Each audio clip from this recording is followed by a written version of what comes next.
우리는 바쁘게 움직일 수밖에 없습니다.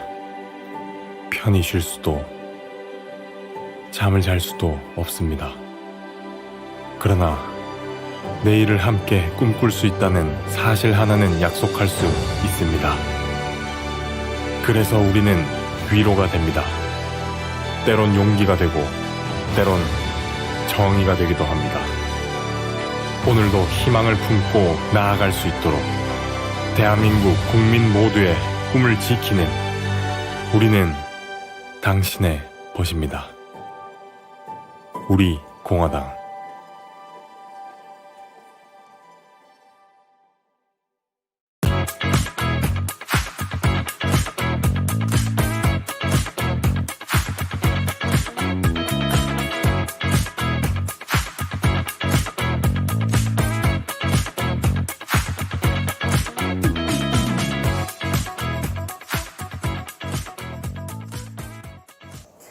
네, 우리 공화당 당원동자 여러분 반갑습니다.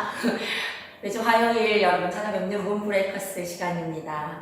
제가 지금 목소리가 좀 이상하죠? 오늘 녹화일은 다름 아닌 토요일입니다. 대구에서 500명까지 집회 허가가 나가지고 대구 집회에 가서 하얗게 불태우고 바로 차를 몰고 이곳 구미, 오늘은 구미로 왔는데요. 구미에서 문브레이커스 출연 대기 중인 이 젊은 또 투사를 만나러 왔습니다. 여러분 인사는 직접 제가 부탁드려 볼게요. 오늘 제 목소리가 좀 그렇다도 양해해 주십시오. 인사해 주실래요? 네. 안녕하세요. 우리 공화당 책임자분 이도후입니다. 끝이에요. 여기 제가 이렇게 카메라를 들고 찾아온 이곳은 지금 우리 이도후 청년 당원님의 운영하고 계시는 제가 업장으로 막 무조건 쳐들어왔어요. 여기 주위에 보면은 뭐 기구나 뭐 장비들이 되게 많은데 무슨 일 하시는지 여쭤볼게요. 동지들 되게 궁금해 하실 것 같아요. 저는 1대1로 하는 운동하는 곳에서 그 퍼스널 트레이닝 1대1 샵을 운영하고 있습니다. 네, 아시는 분은 아실 수도 있고 SNS 이렇게 활동을 이제 페이스북 친구인데요. 보면은 지금 이 안에 감춰진 근육들이 어마어마하더라고요. 운동은 뭐 시작하시기엔 계기가 있으니까 이게 전공인지. 처음에 전공은 제가 사진 영상과를 대구에서 전공을 했고 졸업하고 뭐 여러 가지 일을 하다가 운동 쪽에 흥미가 있어서 운동 쪽에 일을 하게 됐어요. 하다가 이제 배워야 되겠다는 생각을 가지고 편입을 서울 쪽으로 해서 그렇게 해서 편입해서 졸업을 했습니다. 사회체육학과로. 그러시군요. 좋아서 시작했다가 전공을 다 바꾸고 그럼 이제는 본인의 이제 평생 일이 되었네요. 네네. 네. 보니까 대회도 되게 많이 참가하시고 그런 것 같더라고요. 예전에 대회 좀 나갔고 최근에는 이제 안 나가고 있습니다. 여러분 되게 신선하지 않으세요? 오늘 여러분께 소개해드리는 이 청년당원분 맨날 집회에 뭐 매번은 아니더라도 시간 될 때마다 참여하시는 분이셨어요. 집회에서 꾸준히 저는 뵐 수 있어서 너무 좋았고 또 인터뷰를 요청드렸는데 흔쾌히 응해주셔가지고 너무 감사드립니다. 집회를 항상 나가고 싶은 생각은 있는데 또 그 업이 있다 보니까 그렇죠. 이렇게 참가를 못할 때도 많고 또 매번 하시는 분들한테 정말 너무 고맙고 감사하게 항상 생각을 하고 있습니다. 네.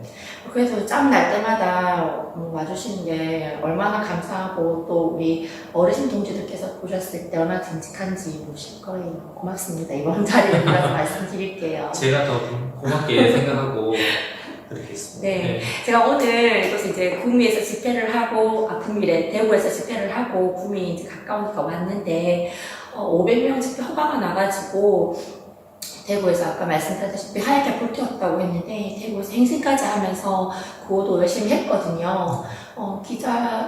기자회견, 타 지역에서는 이제 기자회견을 했었는데, 그 주제가 그거였어요. 노영민의 망언. 노영민이 무슨 말 했는지 아시죠? 광화문발 코로나 사망자가 7명이라고 감히 그 뚫린 입이라고 우리한테 뭐 살인자 이런 발언을 했는데 그렇게 따지면 문재인 정권이야말로 살인 정권이지 않습니까? 네, 저도 그렇게 생각하는데 그 중국 우한 폐렴으로 해서 중국이 막지 않고 그렇게 놔둔 거는 그 원초적인 살인자는 문재인이 아닌가 그렇게 생각을 하고 있습니다. 근데 뭐 제인산성 그걸 쌓아서 또 뭐 200명, 100명 그때 몇 명으로 해서 거기 저희 펜스에 거기 안에서 처음에는 그렇게 모아서 놓는 게 그러면 죽으라고 하는 거죠. 그렇게 칠 것 같으면. 그러니까 지금 코로나로 철저히 수혜를 입는 사람이 문재인이잖아요. 네. 코로나에 사망자가 생기면 문재인 정권이 무너질 거라고 생각을 했는데 문재인 정권이 오히려 코로나를 이용하면서 방역 독재를 하고 있고 우파 국민들 탄압의 수단으로 삼고 있어요. 그러니까 광화문 집회로 가지고 우리 국민들을 애국 우파들을 올가매려고 했는데 솔직히 7명이 사망했다고 하지만 그 7명이 광화문 집회에서 발병을 했다는 근거가 하나도 없습니다, 여러분. 거기 코로나 잠복기가 있지 않습니까? 어떻게 갔다 오자마자 바로 발병을 합니까? 그러니까 이제 뭐 떠도는 소문에는 네. 그 코로나 검사를 밀어놨다가 이제 광화문 집회 딱 끝나자마자 검사를 많이 늘려서 그래서 광화문 집회에 이제 그 갔다 와서 걸린 수가 많다 이런 식으로 한다고 보통 사람들이 그냥 저희 당원 말고 일반 국민들이 그렇게 생각하시는 분들이 너무 많아요.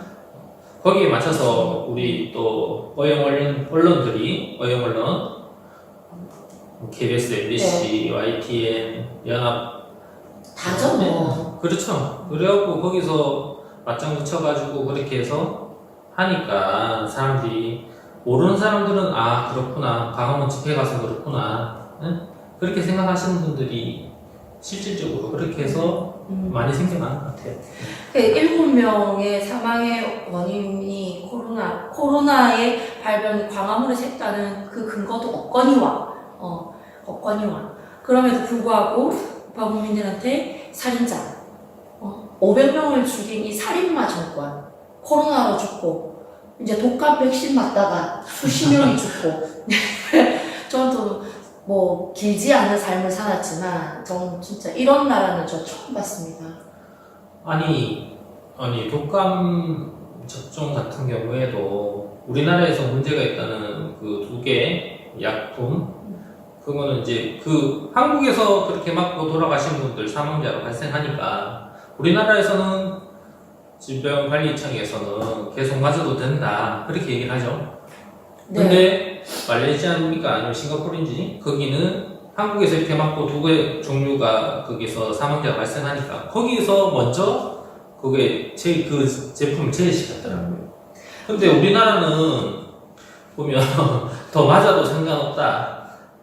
박영우 그 장관이 네, 직접 네. 팔을 걷으면서 보셨죠? 수학과 가서 애들 맞는 그 용량이 정말 작은 용량의 그런 그 주사를 맞으면서 그게 보여주기 싫어. 보여줄 것을 확실히 보여줘가지고 성인이 맞는 용량을 맞아야 되는데 한번 언제 시간이 되시면 한번 뭐 유튜브나 이런 거 한번 찾아보세요. 수학과 가서 어린이를 맞는 그런 용도의 그런 용량의 독감 백신을 맞고 맞았다 이렇게 하는 거는 정말 수업 중에 수업입니다. 거기에 맞춰서 뭐 어용 언론들이 이렇게 해서 장관이 이렇게 해서 맞았다 뭐 순수 뭐 그렇게 보여주는 게 정말 눈 가리고 하는 거죠. 네, 눈 뜨고 보라 하는 거죠. 그게 너무 솔직히 뭐 한심하고 마음을 그냥 좀 가짜고 그렇죠. 그런 상황인데 아니 뭐 사망의 원인이 독감 백신이 아니다라고 확실히 말할 수가 없잖아요.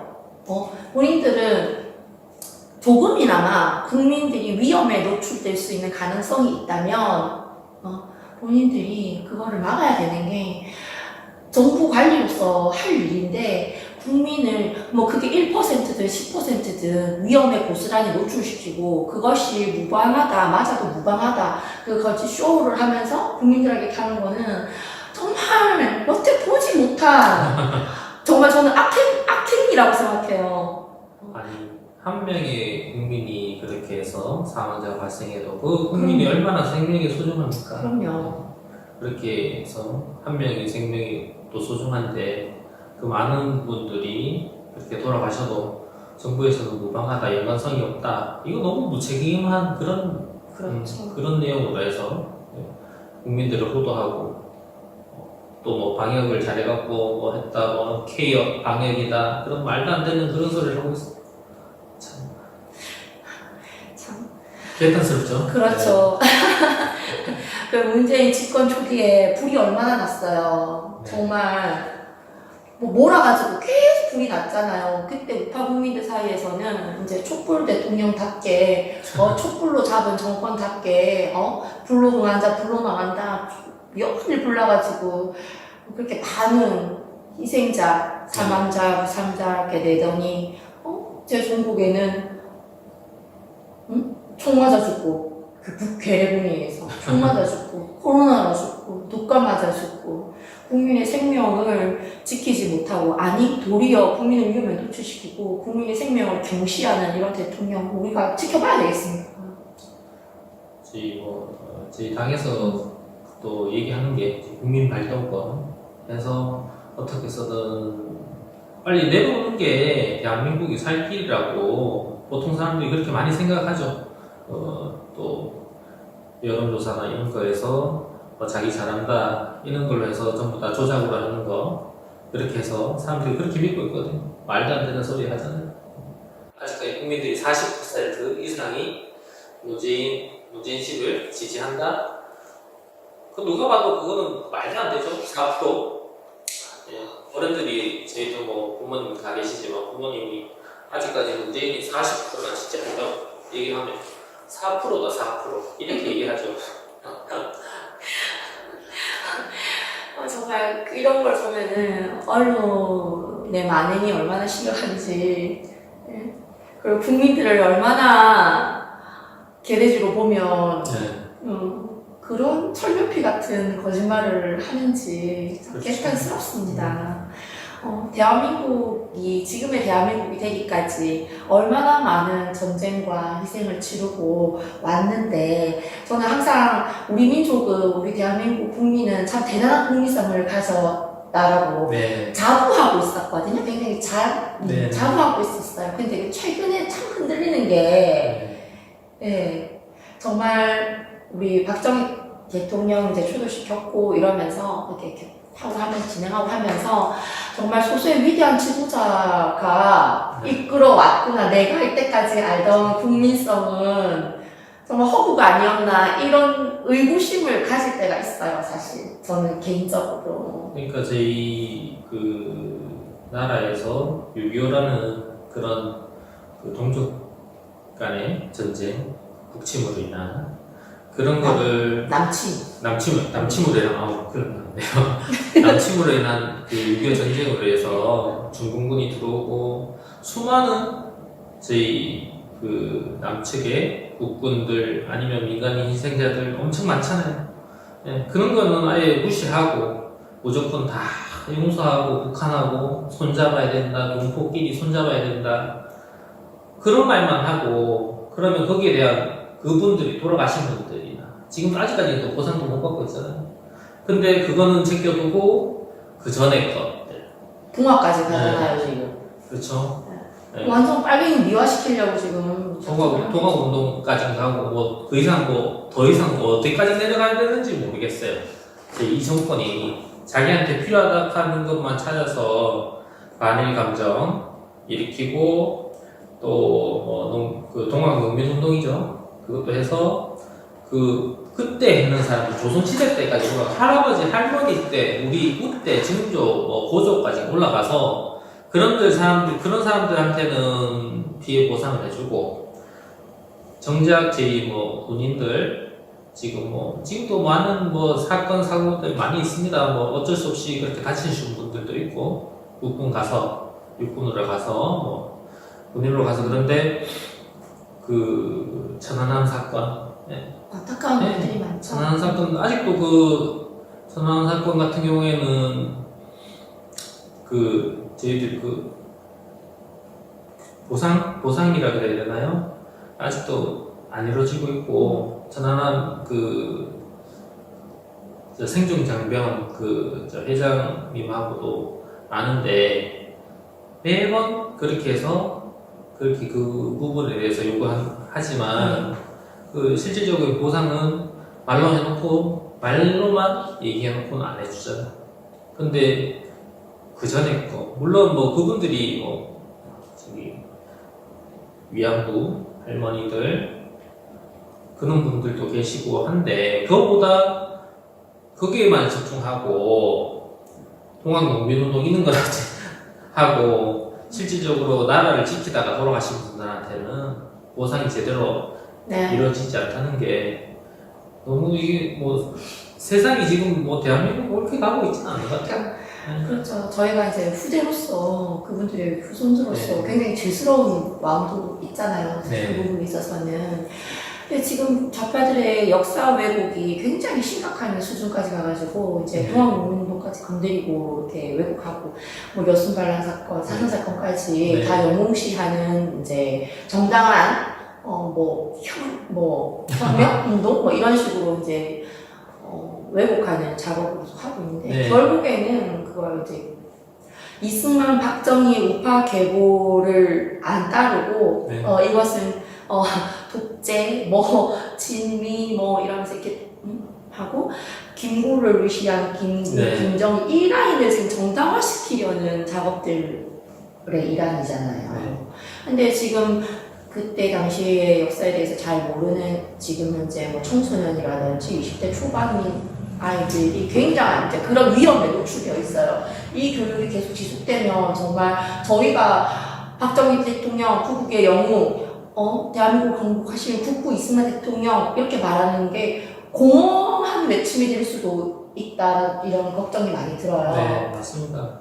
뭐 강국 회장이라는 사람이 김홍민 씨가 골 때린다 진짜. 이승만 대통령을 이승만 박사 그렇게 얘기하고 말도 안 되는 그런 사람이 강국회에 있고 또 지금 저 사는 곳이 꿈이지만 대통령 박정희 대통령 보니까 되게 가깝더라고요. 네, 가깝습니다. 5분 10분 거리인데 차로 그런데도 구미에서도 박정희 대통령 지옥이 많죠. 네. 여기 바로 저희 동네에도 수출탑이 있습니다. 수출 산업에다. 그 수출 10억 불인가요? 그때 하시고 박정희 대통령께서 수출 산업의 탑이라고 그렇게 해서 세워놓으셨는데 지금은 공단 50전으로 해서 거기 앞에 박정희 대통령 성함을 다 빼버리고 또 그렇게 해서 이렇게 또 만들어놨어요. 네. 그런 걸 보니까 역사 지우기 정말 엄청납니다. 그래 구미에서 보면 박정희 대통령이 정말 나라에서 얼마나 이렇게 저는 정말 섬세하신 분이라고 생각하세요. 네. 정말 섬세하다. 어떻게 하나하나의 그런 그 조형물의 이름까지 다 지고 수출 산업의 탑도 가보면 거기 박정희 대통령께서 이렇게 직접 지어쓴 그걸로 해서 현판을 해서 그렇게 해서 돼 있고 구미공업단지 같은 경우에도 박정희 대통령께서 직접 지으신 그걸 쓰신 글로 해서 탑에 그렇게 해서 현판이 돼 있습니다. 근데 지금은 누구 하나 이렇게 찾아보질 않아요. 그게 참 역사적으로 정말 이게 우리 역사 교육이 어떻게 돼가는지 지금 제 친구 옛날 중학교 동기 중에 한 명을 예전에 본 적이 있는데 국사 선생님이시더라고요. 선생님이 되었더라고요. 네. 선생님이 되었는데 정교조에 들어가니까 무조건 이제 왜 이렇게 역사를 가르치시는 분들은 정교조 선생님이 많고 그렇게 해서 우리 그 학생들이 교육이 이렇게 해서 우리 그 정통성이 있는 대한민국의 정통성이 있는 그런 역사 교육은 다 빼버리고 북한을 찬양한다 이런 걸로 이렇게 돌아가고 있는 것 같아요. 여쭤보셨어요? 그래서 국사 선생님한테? 네. 뭐라고? 뭐, 죄송하다 이런 뭐라고? 아니요. 그냥 박정희 대통령은 독재자. 아, 그냥 그런 거 나쁜 것만 그렇게 하죠. 그렇게 하고 뭐 노무현. 그래 내가 그랬어요. 노무현 대통령이 뭐 어쩌고 저쩌고 얘기를 하더라고. 야 노무현한테 그럼 뭐 너 혜택이 본 거 뭐 있어? 그렇게 물었죠 직접적으로. 혜택 본 게 있다 그러더라고. 혜택 본 게 뭔데? 그러니까 직접적으로 얘기를 못해요. 못하죠 없어요. 그냥 혜택 봤어 이렇게 얘기해요. 근데 뭐 저희들이 혜택 본 거는 지금 이렇게 살고 있는 것 자체가 박정희 대통령이 혜택을 본 거 아닙니까?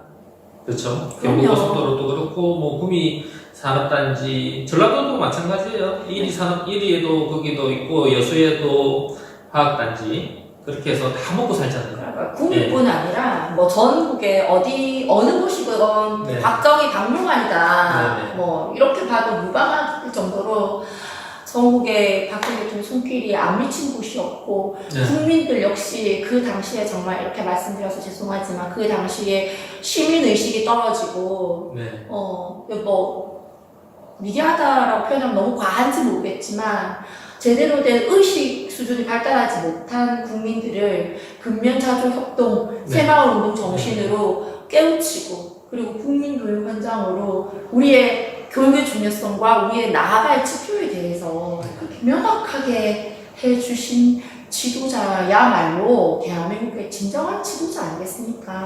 얼마 전에 저기 그 울릉도 갔다 오셨죠? 네. 제가 저도 8월 15일 날 울릉도에 갔다 왔어요. 갔다 왔는데 거기서 정말 저희 박정희 대통령 1962년도인가요? 예, 울릉 군수 관상. 저도 다녔어요. 네, 거기 가서 도동에 숙소를 묵고 있는데 올라가 보니까 거기가 있더라고요. 설마 여기에서 들어가 봤어요. 들어가 보니까 진짜 울릉도도 발전하는 계기는 근대화의 시작은 박정희 대통령께서 와서 그 일주도로도 그 준비하시고 관광선을 처음으로 해서 그렇게 해서 한일보 또 들어가시고 그렇게 해서 울릉도 독도가 애국의 섬이구나.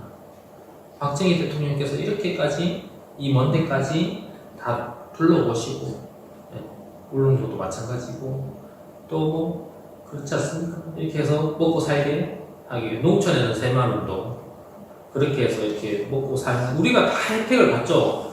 근데 젊은 사람들 그러니까 젊은 사람들이 아니죠. 그 학생들 밑으로 내려가면 10대나 지금 20대나 이 교육 자체가 박정희 시국이 그런 정교조 교육을 받아서 이렇게 해서 박정희 대통령은 무조건 독재자 뭐 그런 생각만 갖게 되고 노무현은 뭐 좋은 사람, 뭐 사람이 사는 거 우리가 뭐 막 그 감정 정치를 해가지고 애들한테 그런 걸 머릿속에 이렇게 심어 놓으니까 지금 사회가 자꾸 이렇게 자명화가 돼가고 있고 거기에서 무의식적으로 사람들이 그렇게 해서 이제 뭐라 그래야 될까요? 그 자경한 진보라는 그 사람들이 말하는 진보 거기에서 좌파 그 논리가 머릿속에 박히게 된 것 같습니다. 그렇게 박히게 된 것 같아요.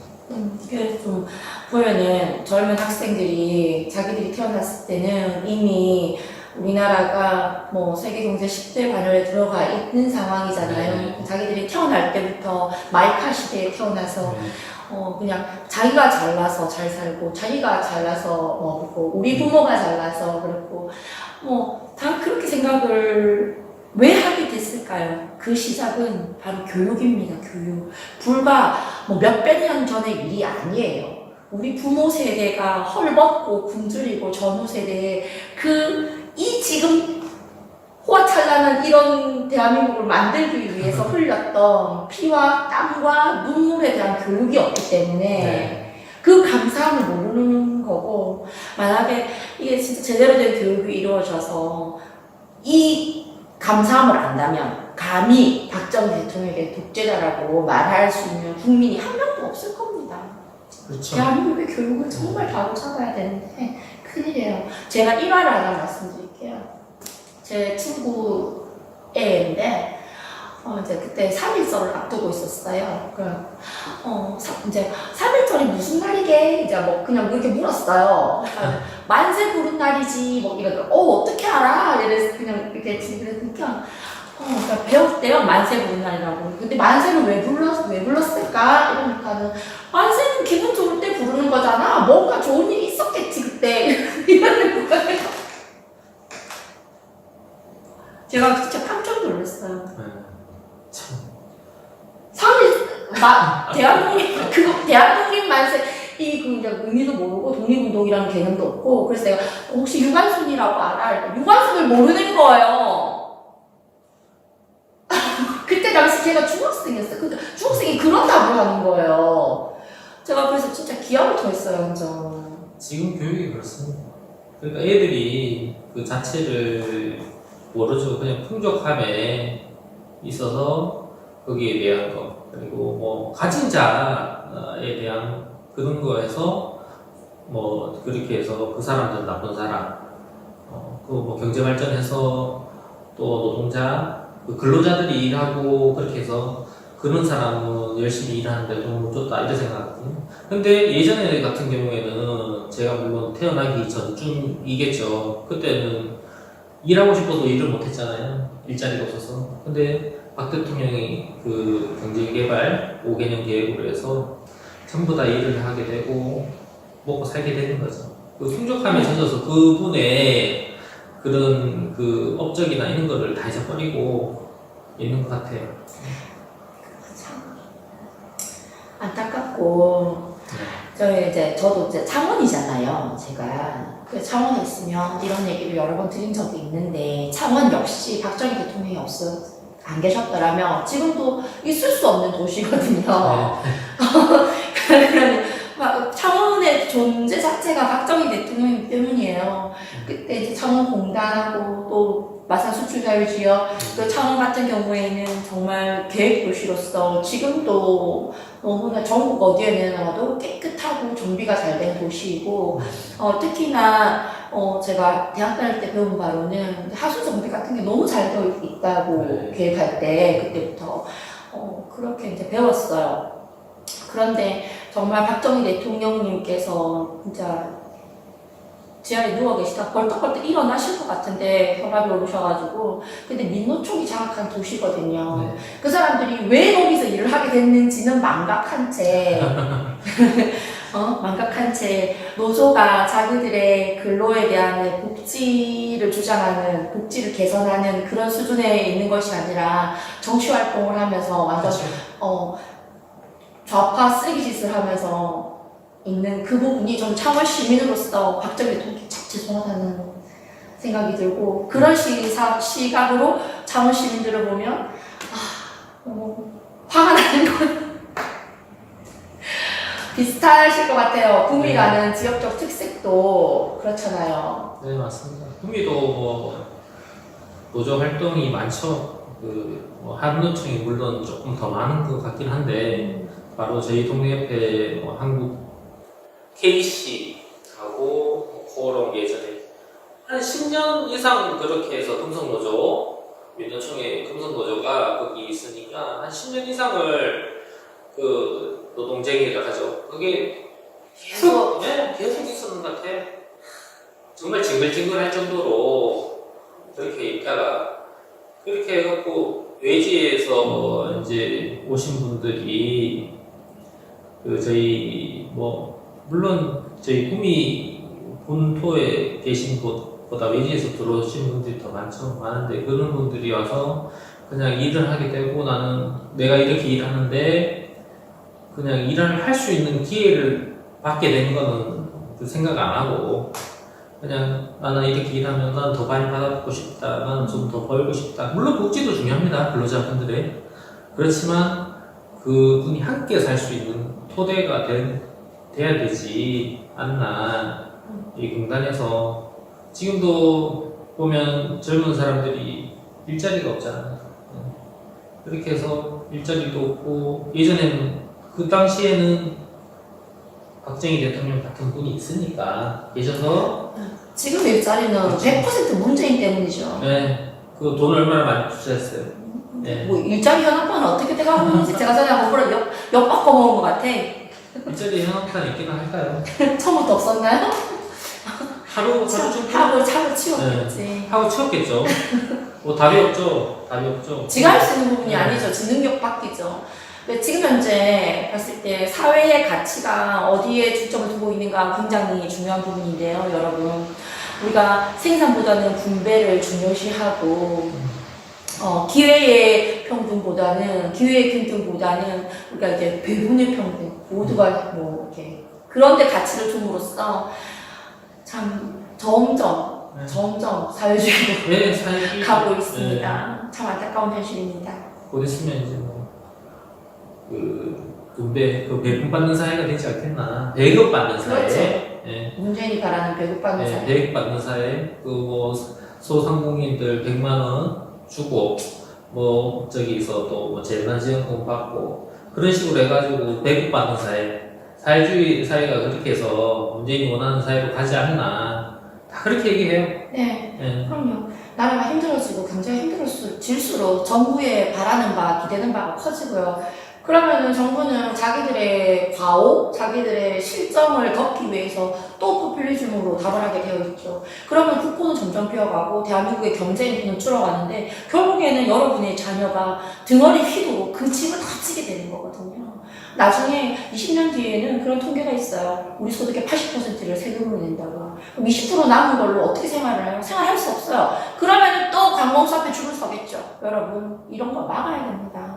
그러기 위해서 누가 있다? 우리 공화당. 바로 나와야지. 우리 공화당. 네, 여러분. 지금 뭐 전국을 코로나가 휩쓸고 있고 이게 코로나가 언제까지 갈지 솔직히 모르겠어요. 이게 없어지지는 않을 것 같고 우리가 굉장히 장기적으로 갈 것 같은데 수도권 같은 경우에서는 뭐 지난 2.5단계 할 때 뭐 헬스장하고는 다 폐쇄했잖아요. 네. 근데 지금 뭐 1단계로 내려왔다고 하지만 그래도 뭐 그게 쉽게 회복되겠어요? 지금 꿈이 여기 이게 PT샵을 하고 계신데 네. 좀 어떠세요? 저희는 그때 대구에서 코로나 발생했을 때 그때 이제 타격이 좀 컸죠. 지금은 이제 수도권을 갔지만 그 당시 3월 달부터는 이제 대구 공세령이니 네. 거기서 문재인 정부에서 하는 게 대구 코로나라는 말도 쓰고 그랬지 않습니까? 근데 그렇게 해서 그때 여파가 그때부터 계속 쭉 이어졌다고 그렇게 생각하시면 될 것 같아요. 많이 줄었죠? 네. 그거 하시는 분들. 네.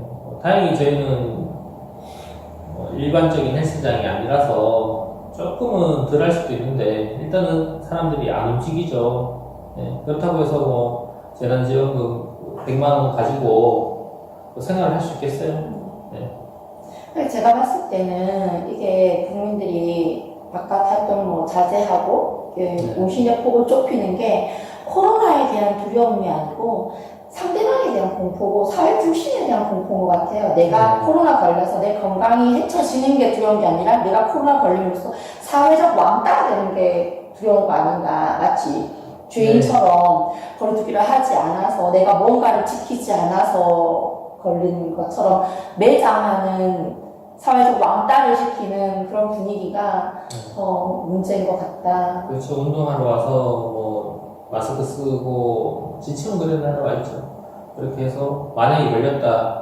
걸렸을 때는 그 업장도 예전에는 문을 이렇게 3일씩 닫고 네. 근데 저희 헬스업이나 이렇게 스포츠 시설업 같은 경우에는 걸렸다고 하면 회원들이 누가 오겠어요? 안 오죠? 그러면 엄청 타격이 크겠죠. 네.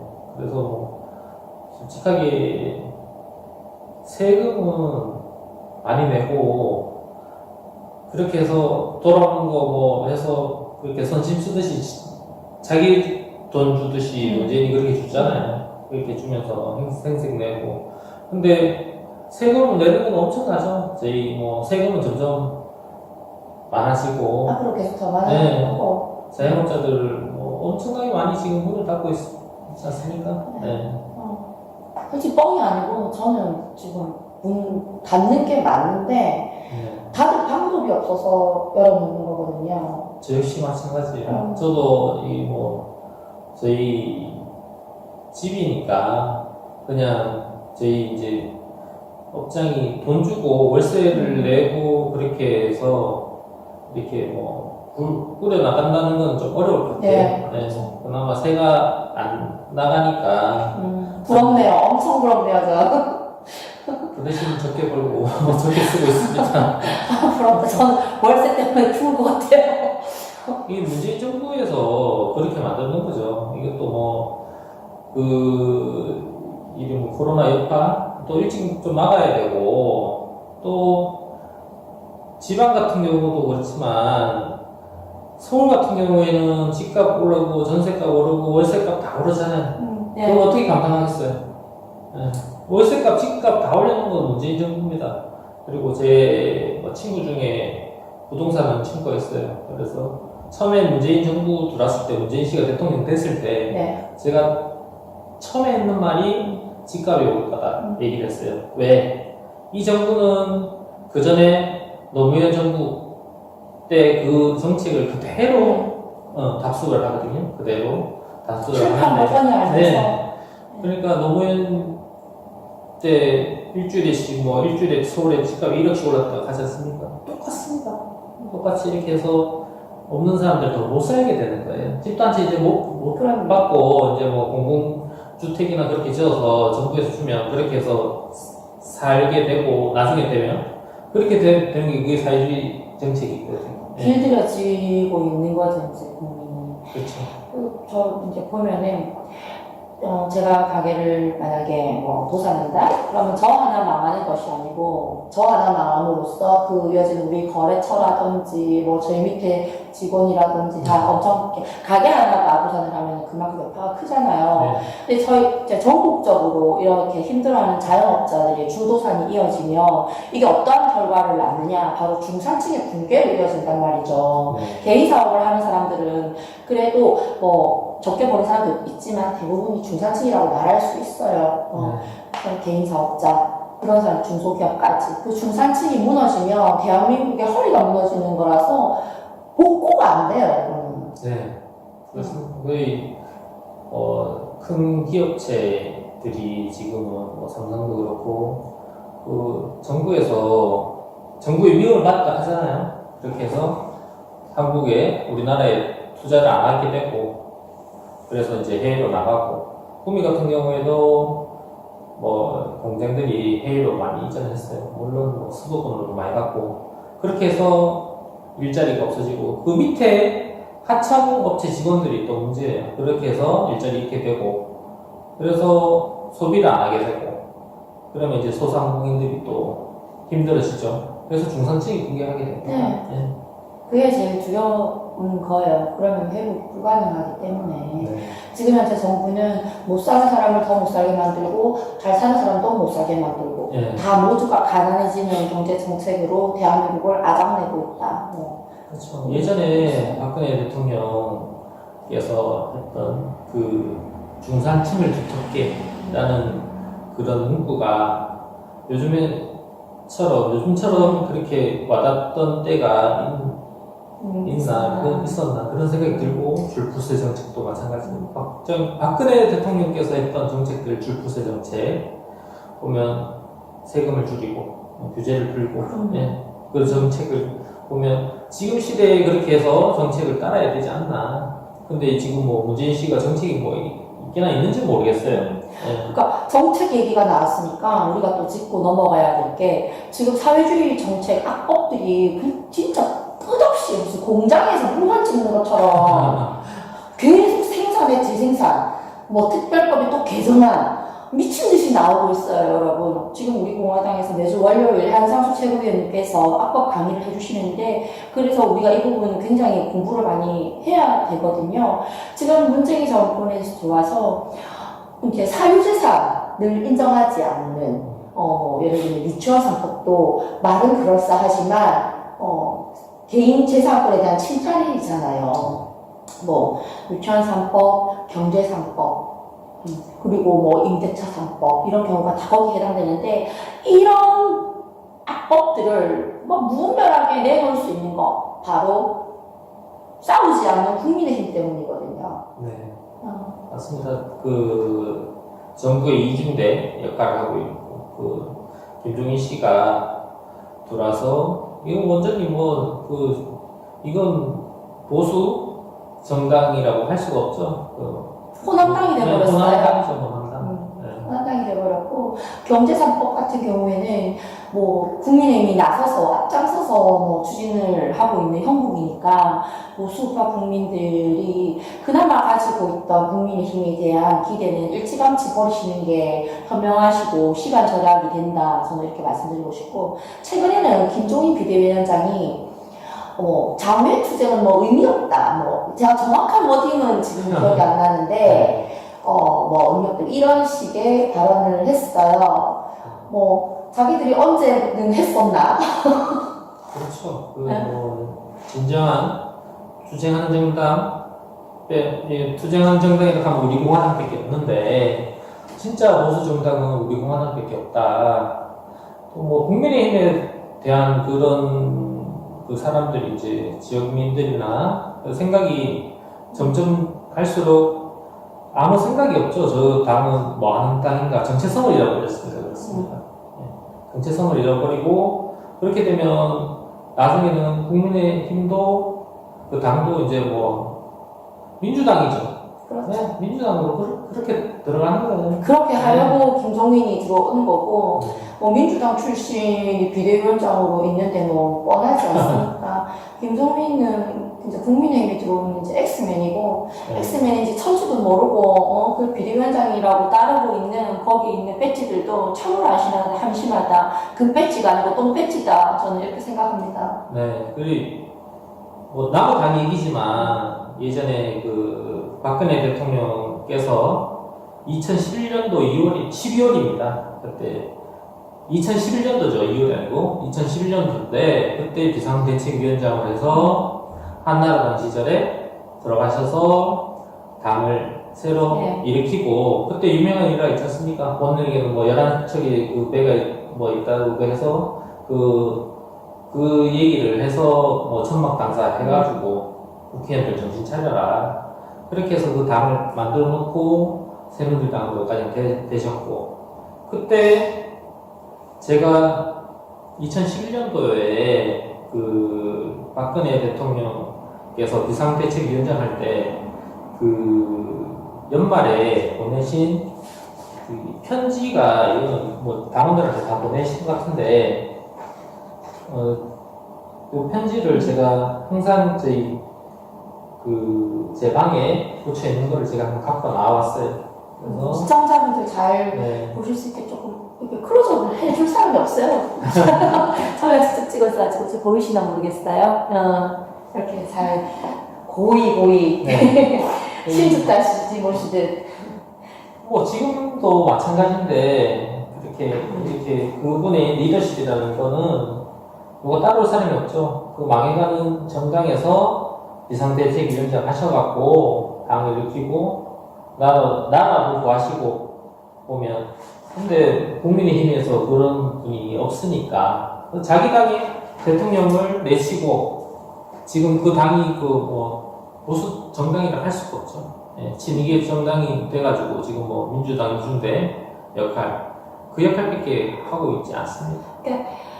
이렇게 해서 살렸고 또 보수파도 살리고 이런 대통령에게서 단물 다 깔아놓고 특혜는 특혜대로 다 봐놓고 참 그 내각제 개혁이 뭐길래 나라를 팔아먹는 이런 짓을 한 자들이 여전히 국민의힘에 있고 또 그 국민의힘이 이제 뭐 좌클릭을 이제 넘어서서 뭐 완전 저쪽에 엎어졌잖아요. 호남당을 선언하고 5.18 광주 가가지고 무릎 꿇는 거기 가서 무릎 꿇는 보수정당 이게 말이 되는 소리니까 말이 앞뒤가 맞지 않잖아요. 보수를 빼든지 광주를 빼든지 그렇죠. 그 둘을 같이 가져가겠다? 이거는 완벽하게 어장관리입니다. 이것도 해야 되고 이것도 해야 되고 우리 보수파 국민들은 녹기는 아깝고 태극기도 잡고 있어야 되겠고 이 쇼를 이 거짓말하는 연기하는 이것들을 어떻게 해야 되겠습니까? 그 사람들이 거죠. 그 김종인은 엑스맨이 아닌가. 민주당에서 보는 엑스맨이죠. 네. 그 영감님이 엑스맨인데 예전에 우리 당에도 온 엑스맨 예전에 한 명 있었죠. 두 명? 네, 그런 분들한테 흔들리지 마셔야 된다는 거죠. 저희는 그래 뭐 지금 많은 동료들도 나가시고 하셨는데 오시는 분도 많으시고 그래 흔들리지 말고 저희 박정희 대통령, 박근혜 대통령, 이승만 대통령 그냥 그분을 정통성 있는 정당만 믿고 가시면 됩니다. 굳이 뭐 저기서 당발림 한다고 해서 그게 이루어지지 않아요. 보수 정당은 보수 정당 나와야 되고 그런데 이제 뭐 국민의힘에 뭐 쪽수가 많다고 자기네들은 뭐 100석밖에 안 된다 힘을 못 쓴다. 왜 힘을 못 써요? 자기네들이 맞습니다. 힘쓸 능력이 없는 거죠. 그런 사람을 뽑아놓으니까 지금 나라가 이 모양 이 꼴입니다. 김종인 비대위원장이 뭐 장외투쟁은 의미 없는 것처럼 말했지만 그러면 원내투쟁이라도 해야 되잖아요. 장외투쟁이 의미가 없으면 원내투쟁을 해야지. 왜 원내투쟁을 하지 않습니까? 백세석이 적다? 그래서 우리는 뭐 힘이 없어서 못 싸운다? 그런 변명 필요 없죠. 국회의원은 한 명 한 명이 전부 다 입법기관입니다. 네. 충분히 싸울 수 있습니다. 충분히 막을 수 있고요. 악법 저지. 우리 정말 국민의힘이라면 국민을 등에 업고서라도 저지를 해야 되지만 이름만 국민의힘이라고 해놓고 국민의 지지를 받지 못하는 것은 국민의힘이 아니잖아요. 그 자플리 그 국민의힘이라는 당명 자체가 그렇죠. 그 사회주의 그 정당 이름을 가지고 와서 그 사람 뭐 뻔뻔스럽게 그 왜 박정희 대통령 추도식 때 그렇게 왔는지 모르겠어요. 와가지고 그렇고 또 주영 씨도 마찬가지고 그런 사람들이 왜 국민의 그 뭐 힘이라는 그런 정당을 만들어서 차라리 그냥 그 보수 정당이라는 말 자체도 아예 안 하고 그냥 저쪽 편으로 저 민주당으로 갔으면 이미 맞지 않나? 네, 이미 커밍아웃은 한 것 같고요. 제가 봤을 때 그 박정희 대통령 추도식에 김종인이랑 주호영 두 사람이 왔는데 그때 뭐 현장에 안 계셨던 분들이 계시면은 제가 말씀을 드릴게요. 저는 현장에 있었는데 아니 이것들이 얼마나 국민을 호구로 알면 와서 딱 사진만 찍고 갔어요, 여러분. 그렇죠. 번호나 분명 안 하고 딱 사진 그냥 찍고 갔어요. 근데 만약에 뭐 다른 지지하지 않는 세력이 그 사람들에게 민치를 가거나 이렇게 해서 갔다 이런 거 아니에요. 가기 전까지는 아무 일도 없었어요. 근데 그때 일어나서 가니까 가는 거에 대해서 비난의 말들이 간 거지. 근데 너무 우습잖아요. 제1야당에서 그것도 보수정당이라고 하는 데서 와가지고 사진 찍더니 일어나서 간다? 김종인이 아무리 그렇게 해도 주영 원내대표가 그러면 안 되죠. 그렇죠. 그 대통령을 모시고 그때 예전에 같이 국정 운영을 했고 김종인이 그 사람은 뭐 민주당 갔으니까 그때는 말도 하기 싫고 박정희 대통령 그 업적을 얘기하는 데에서 박수도 안 치고 그렇게 해서 무표정을 있다가 어떻게 오는지 모르겠어요. 아니 저는 당당히 요구하고 싶어요. 호남 가서 무릎 꿇었잖아요. 그게 민주화 운동이라고 사죄하면 무릎 꿇었잖아요. 그러면 박정희 대통령이 묘사에서 무릎 꿇어야죠, 똑같이. 그렇지. 그래야 5.18 가서 한 게 그나마 우리가 봐줄 수가 있는 거죠. 무릎 꿇고 필어야지.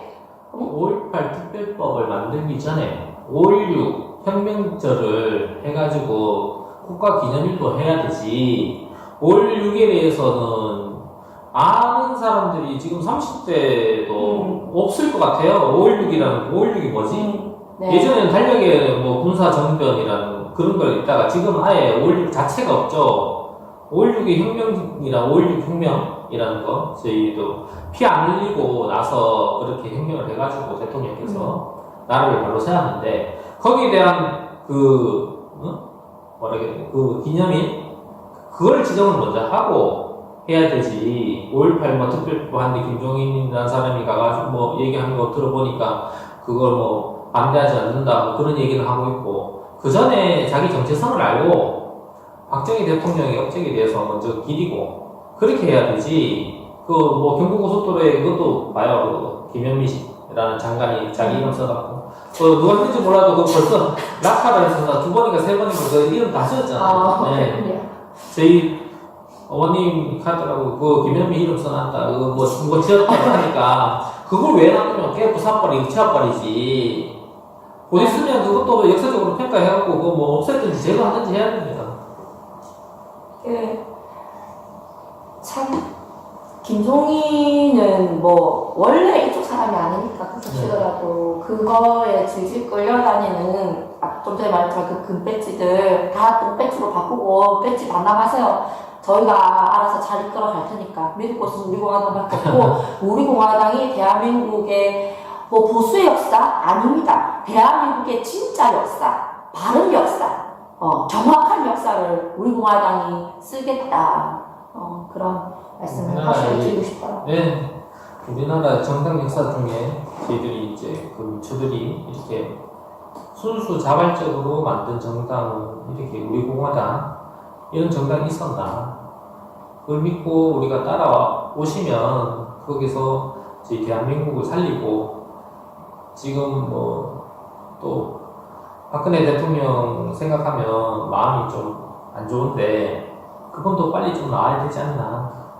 우리 공화당에 힘을 실어주셔야지 박근혜 대통령도 빨리 나오시고 또 우리나라 대한민국도 그렇게 살리고 그 길이 아닌가 그렇게 생각하고 있습니다.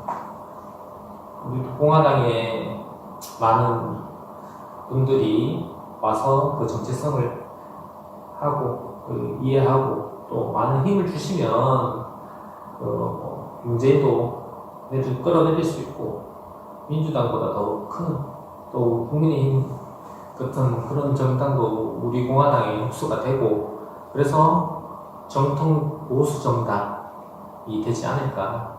그래서 많은 그런 지지와 그런 힘을 주시면 좋지 않겠나 그렇게 생각을 항상 그렇게 하고 있습니다. 네, 맞는 말씀이시고 박근혜 대통령께서 이제 녹화하는 오늘로서 1318일째고요. 방송을 보시는 여러분, 방송하는 날짜로 따지면은 1321일째 중에 계시는데,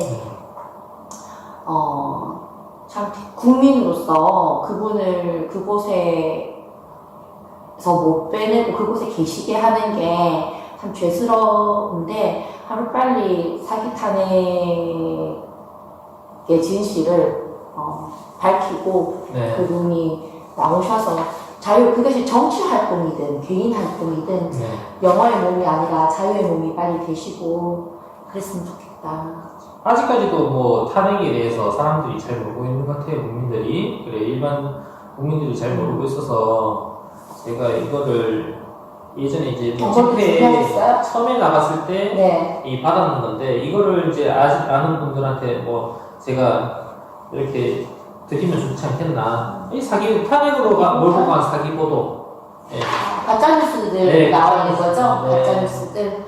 그때 어마어마했어요. 네. 그러니까 이게 벌써 한 40몇 개가 되는데 많이 하고 계시네요. 네. 80몇 개 되거든요. 네, 뭐 80몇 개 됐는데 아직도 대통령이 탄핵되는 게에 대해서 사람들이 그냥 탄핵됐으니까 잘못했으니까 됐지 그렇게 알고. 네. 그러니까 그 부분에 대해서 우리가 조금 더 그 일반 국민들한테 좀 알려야 되지 않나. 네. 이렇게 다 정리된 걸 가지고 계세요. 네, 이것도 뭐 제가 받은 거 제가 뭐 정리한 건 아니고 받았는 건데 보니까 다 맞는 얘기야. 사기 보도 이거에 대해서 우리가 박근혜 대통령이 뭐 어떻다 저렇다 일반 국민들이 얘기하면 여기서 보면 그런 내용이 있거든. 그런 내용에 대해서 우리가 이건 아니다 이게 가짜 보도라는 거를 알려야지 사람들이 박근혜 대통령에 대해서 그런 인식이 자꾸 변환되고 그렇게 해서 대통령에 대해서 대통령이 사기 탄핵을 당해서 저렇게 옥중에 옥고를 치르고 계시는구나. 어제 드루킹 그거 있었죠? 그 김경수 그 양반이 뭐 2년 그거를 받았는데 드루킹 때문에 저희 네이버 이게 언론 그 조작했잖아요. 그것도 좀 더 깊이 들어가면 그 최대 수혜자는 그 탄핵을 해갖고 그 여론몰이하고 했는 거 인터넷상에 그걸 했는 거는 드루킹이 들어가는 거는 알고 있는 거거든. 근데 그 부분에서 끊어지질 않아 사람들이. 그렇게 해서 최대 수위자는 문재인이라는 거. 그래서 대통령 되는 거잖아. 사기 탄핵. 진짜 말하면 진짜 사기 탄핵이다. 대통령을 그렇게 해서 사기 탄핵을 해서 얘네들이 조작을 해서 그렇게 해서 몰고 갔다. 그게 팩트. 그 팩트. 그거를 이제 우리들이 그 부분에 대해서 일반 국민들한테 아시는 분들한테 아직도 모르고 있거든. 거기에서 조금은 우리가 거기에 대해서 조금 더 알려드리고 그래서 대통령께서 저렇게 사기 탄핵을 당했구나. 그걸 우리가 좀 그 일을 좀 하긴 해야 될 것 같아요. 그러니까 우리 공화당이 너무 바쁜 거예요. 할 일도 너무 많고. 그래서 지금 뭐 서명대에서 뭐 가짜 뉴스들을 국민들한테 알리는 일을 뭐 이제 직접적으로 하는 곳이 많고, 그렇죠. 제가 맡고 있는 서명대도 이거를 해서 현수막처럼 걸었어요. 그러면은 신호 대기 중인 뭐 이런 데 걸어놓으면 신호를 기다리면서 안 보는 척 하면서 다 보시거든요. 그래서 계속 이런 노력을 해야 되고, 제가 봤을 때는 또 국민들이 또 아시는 분도 있잖아요. 드루킹이나 아시는 분, 뭐 말하면 나도 보수다 이렇게 말하면서 움직이지 않는 마구석 같은 분들, 그런 분들인데, 제가 봤을 때는 참 이렇게 정의감이나 공명심이 부족하다 이렇게 알면 뭐해, 그러니까 다 지나치는 걸 어떻게, 이미 그렇게 된 걸 어떻게 라고 말씀하시고, 근데 다음에 되면 또 똑같이 그렇게 하실 거거든요. 그게 아니라는 거죠. 그쵸. 늦었다고 싶을 때 늦은 게 아니라 늦었다고 싶었을 때 잘 말하라고 하잖아요. 아셨으면 그걸 바로잡기 위한 노력이 있어야 되고, 그게 한 사람이 아니고 우리가 많은 우파들이 모이면 그건 한 명의 힘이 아니거든요. 그쵸. 우리가 뭉쳐서 싸워서 이걸 바로 잡아야 되는 겁니다. 아는 게 끝이 아니고 알면 행동해서 바꿔야 되는 거예요. 네, 맞습니다. 그 노력을 계속 해야죠. 이거는 박근혜 대통령께서 나오셔도 그거는 저희들이 계속 그 부분, 그런 생각을 가지고 있는 사람이 알 수 있을 때까지 10년이 걸리든 100년이 걸리든 그거는 계속 그렇게 노력을 해서 그걸 바로 잡을 것은 바로 잡아야 된다. 근데 지금 보면은 여기 뉴스 자체가 정말 말도 안 되는 것들이 정말 대부분이고, 지금 그 당시에 이걸 믿었던 분들 다시 한번 봐보세요. 내가 이걸 믿었어? 본인 굉장히 후회하실 거예요. 그 정도로 정말 말도 안 되고 허무맹랑한 가짜뉴스들이 많았는데, 그만큼 이게 군중 심리가 얼마나 무서운지를 보여주는 거거든요. 댓글 조작해서 여론을 형성하면 내가 다른 생각을 하거나 내가 거기 휩쓸리지 않으면 나만 왕따가 된 것 같은, 나만 이단하나 뭐 이런 사람이 된 것 같은 느낌을 가지게 되거든요. 그래서 군중 속으로 들어가려고 한다고요. 그래서 드루킹이 나쁘고 김경수가 나쁜 거예요. 여러분들이 속았거든요. 지금 다시 봐보세요. 정말 엉터리 뉴스들이에요. 그렇죠. 요즘에는 그 젊은 사람들이 스마트폰 안 쓰는 사람들이 거의 없죠. 거기서 인터넷을 아는 사람이 없고요. 거기서 그거를 조작해서 대통령이 잘못됐다, 박근혜 대통령이 어떻게 했다, 최순실이 어떻다, 최순실 딸이 박근혜 대통령 딸이다, 그런 엉뚱한 소리까지. 아직도 그렇게 그거를 그렇게 얘기하는 사람이 있고, 그게 이제 보면 거기서 가장 주도적으로 한 게 드루킹이라는 그 사람이고, 거기서 김경수가 또 그걸 했죠. 그렇게 해서 그거를 팩트가 이게 조작이 된다는 거. 사기 탄핵으로 몰고 가는 그것도 전부 다 조작이 돼서 대통령이 그렇게 해서 지금 탄핵이 됐다. 그게 팩트입니다. 그게 팩트고, 시일이 얼마만큼 걸릴지는 모르겠지만, 우리가 그 부분에 대해서는 바로 잡고, 그 노력을 10년이 걸리든 100년이 걸리든 계속 해야 된다. 역사적으로 계속 있으니까, 대한민국이라는 나라가 없어지기 전까지는 그게 계속 남아있겠죠. 그러니까 그 부분에 대해서는 우리가 노력을 하고 계속 해야 되지 않나, 그렇게 생각을 하고 있습니다. 맞습니다.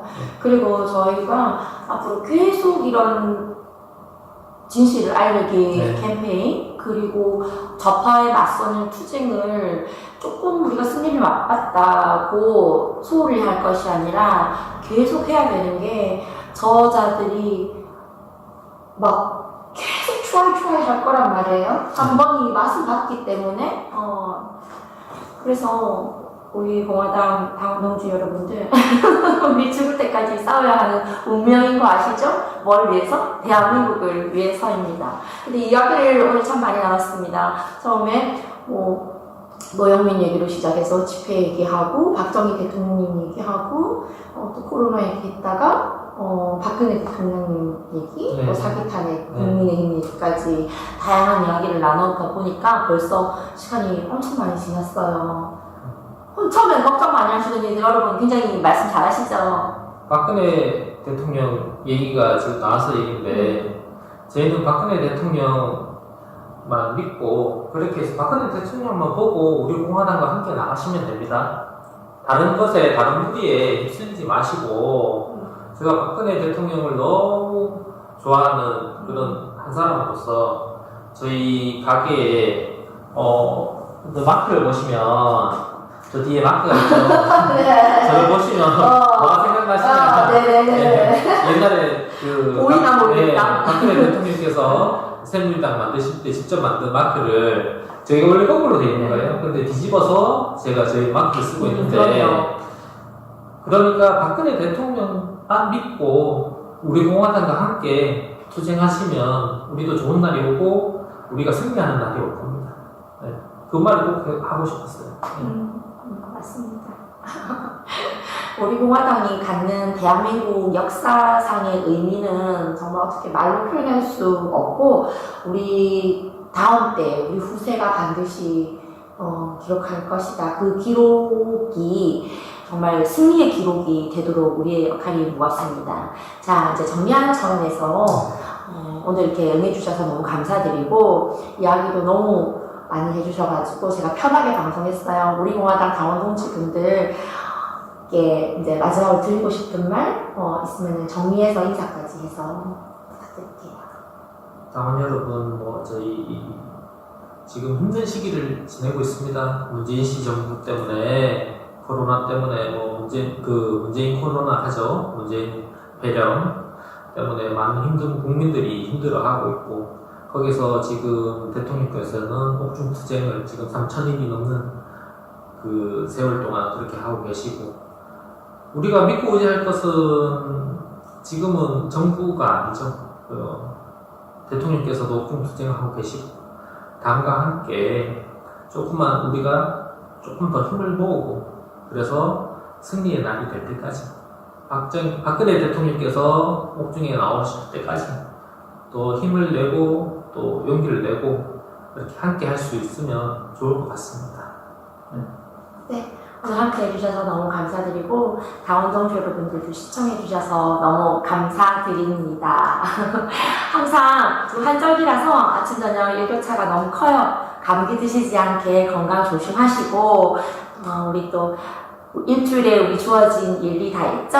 후원 그리고 서명대 기자회견 1인시 준비 철저히 하셔가지고 이번 토요일에도 대대적으로 전국을 휩쓰는 우리 공화당이 되기를 바랍니다. 네, 오늘은 국민 요구만큼 우리 만세상창으로 마무리해볼까 합니다. 우리 구국의 영웅 위대한 지도자 박정희 대통령 만세! 대한민국의 안보 대통령 청렴결백한 여성 대통령 박근혜 대통령 만세! 대한민국 정통 보수 우파 정당 가장 강력한 우파 정당 우리 공화당 만세! 시청해주셔서 감사합니다. 구독과 좋아요 꼭 눌러주세요. 맞아. 우리는 바쁘게 움직일 수밖에 없습니다. 편히 쉴 수도, 잠을 잘 수도 없습니다. 그러나 내일을 함께 꿈꿀 수 있다는 사실 하나는 약속할 수 있습니다. 그래서 우리는 위로가 됩니다. 때론 용기가 되고, 때론 정의가 되기도 합니다. 오늘도 희망을 품고 나아갈 수 있도록 대한민국 국민 모두의 꿈을 지키는 우리는 당신의 벗입니다. 우리 공화당